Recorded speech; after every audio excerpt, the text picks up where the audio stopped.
মুখস্থ করতো আর খতম করতো। কি করতো? এই দৃষ্টান্তটা আল্লাহ পাক তার হাবিবকে দিচ্ছে। কোন সুবহানাল্লাহ। এই সব দৃষ্টান্ত আল্লাহ না দিত আমরা তো বুঝতে পারতাম না। সুবহানাল্লাহ বল। আল্লাহ বলছে, হাবিব আমি মুসা আলাইহিস সালামকে যখন তাওরাত দিলাম, সে শুধু তাওরাত তেলাওয়াত করতে লাগলো, তাওরাত খতম করতে লাগলো, কিন্তু তাওরাত তো তারা মানেনি। তোমার প্রতি আমি কোরআন নাযিল করেছি। এই লোকেরা কোরআন শরীফ খতম করছে, এরা কোরআন শরীফ তেলাওয়াত করছে, এরা হলো হিমার, এরা হলো গাধার মতো। কিসের মতো? ইয়াহমিলু আসফারা বলা হয়েছে, এরা হলো গাধার মতো। গাধার পিঠে আপনি কিতাব দিলেন, গাধার পিঠে কি দিলেন? গাধার পিঠে আমার কিতাব দেওয়া হলো। গাধার কাম হলো বহন করা। এক জেলা থেকে আরেক জেলা গাধা কিতাব বহন করে নিয়ে যাচ্ছে। গাধা তো বোঝে না আমার পিঠে কিতাব বহন করছি না আমার পিঠের উপরে খোল বহন করছি না আলুর বস্তা বহন করছি। গাধা কি বোঝে নাকি? গাধা বোঝে? গাধার পিঠের উপরে কিতাব দেওয়া হয়েছে। আল্লাহ পাক দৃষ্টান্ত দিচ্ছে, রাসূল সাল্লাল্লাহু আলাইহি ওয়াসাল্লাম গাধার পিঠে কিতাব দেওয়া হলো। গাধা কি বুঝে?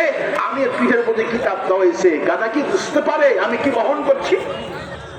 গাধা যেমন বোঝে না সে কি বহন করছে, গাধা যেমন বোঝে না সে কিতাব বহন করছে না আলুর বস্তা বহন করছে না ভুসির বস্তা বহন করছে।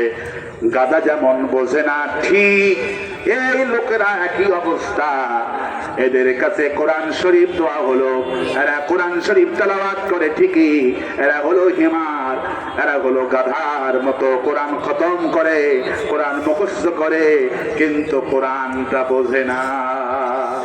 আল্লাহর কাছে দোয়া করছে, রব্বুল আমিন তোমার বিশ্বনবী দোয়াটা আজকে করছি। যেহেতু এখানে কবরস্থান আছে, আছে না এখানে কবরস্থান? সবার পিতামাতা এখানে শহীদ আছেন। আজকে প্রাণ ভরে আপনাদের আব্বা আমাদের দুনিয়া থেকে বিদায় হয়ে গেল। প্রাণ ভরে আল্লাহর কাছে দোয়া করবো, রব্বুল আমিন আর আজকে আমার সামনে যতগুলি মানুষ এখানে হাজির হয়েছেন সবাইকে নিয়ে একটা দোয়া করবো, ইয়া মুকাল্লিবান কুলুব সাব্বিত কলবি আলা দীনিকা। বিশ্বনবী যারা যেন সবাই দোয়া করতে হয়, অন্তর পরিবর্তনকারী, অন্তর পরিবর্তনকারী রব, তুমি আগে আমার অন্তরটাকে তোমার দ্বীনের জন্য কবুল করো।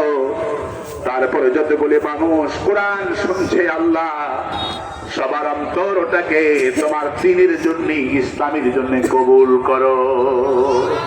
বিশ্বনবী কত সুন্দর দোয়া। আমাদের মাহফিলে একটা ভাই গাল পাবেন না, অনেক বক্তা আছে গালিগালাজ করে। আমি সেই বক্তা নয়।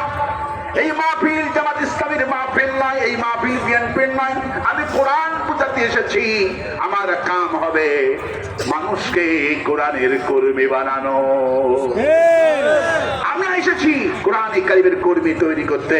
আমার মুখ থেকে কোন দলের ভাইরা কষ্ট পাবেন না, বলি ইনশাআল্লাহ। কোরআন কারীমের আলোচনা শুনে আপনি সিদ্ধান্ত নেবেন। আলহামদুলিল্লাহ, আলহামদুলিল্লাহ। আমাদের প্রিয় ব্যারিস্টার মাহমুদ আলম সালি ভাই এসে